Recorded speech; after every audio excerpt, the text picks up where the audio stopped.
Elle est devenue ministre, pendant que sa mère mourait de faim dans le même pays. Suivez cette histoire de famille. Il y a 25 ans, maman Rose devient veuve. Son mari meurt. Elle reste seule avec Charlotte, 8 ans. Pas d'héritage, juste une petite boutique au village. Maman Rose se lève à 4 heures du matin. Vend des légumes, des fruits, du charbon. Charlotte est brillante, toujours première de sa classe. Un jour, elle rentre avec un papier. Charlotte. Maman, j'ai été acceptée dans une grande école, mais c'est cher. Maman Rose regarde le montant. Elle n'a pas cet argent. Maman Rose. Tu iras, ma fille, tu mérites. Elle emprunte, vend sa deuxième boutique, sans dette. Charlotte étudie dans la capitale, loin du village, loin de la pauvreté. Les créanciers reviennent. Madame Rose, il faut payer. Ils saisissent tout, sa dernière boutique, ses meubles, même son lit.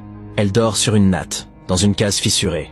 Mais elle ne dit rien à Charlotte. Charlotte obtient son diplôme, décroche un poste au ministère. Maman Rose pleure de joie. Mais quelque chose change. Charlotte appelle de moins en moins. Charlotte grimpe, directrice, secrétaire générale, puis ministre. À la télévision, on l'interviewe. Madame la ministre, et votre famille? Charlotte hésite. Charlotte. Ma mère est décédée quand j'étais jeune. J'ai dû me débrouiller seule. Dans son village, maman Rose regarde chez une voisine.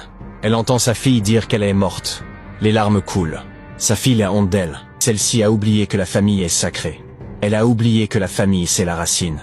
Elle est ministre connue pendant que sa propre mère est la plus pauvre de son village natal. Suivez cette histoire de famille. Charlotte est maintenant ministre. Voiture de fonction, chauffeur, garde du corps. Elle voyage en jet privé pour ses vacances. Sur les réseaux sociaux, elle affiche tout. Hôtel 5 étoiles, restaurant de luxe, robe de créateur. Pendant ce temps, au village, maman Rose se réveille sur sa natte.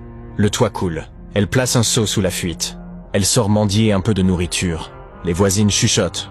Tu as vu sa fille à la télé? En Europe encore. Et elle mendie du pain chez nous. Quelle honte. Sa fille a oublié d'où elle vient.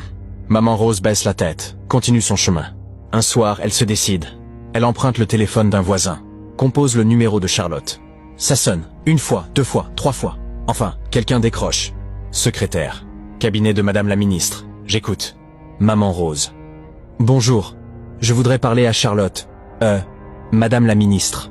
Secrétaire. C'est à quel sujet? C'est sa mère. Ne quittez pas. Plusieurs minutes passent. Puis la voix de Charlotte, froide. Oui, maman Rose, tremblante. Ma fille, c'est maman. Charlotte, agacée. Maman, on n'appelle pas une autorité n'importe comment. Il faut prendre rendez-vous, passer par les voies officielles. Elle raccroche. Maman Rose reste figée. Le voisin la regarde, mal à l'aise. Elle rend le téléphone, sort. Dehors, elle s'assoit contre un mur. Les larmes coulent. Sa propre fille lui demande de prendre rendez-vous.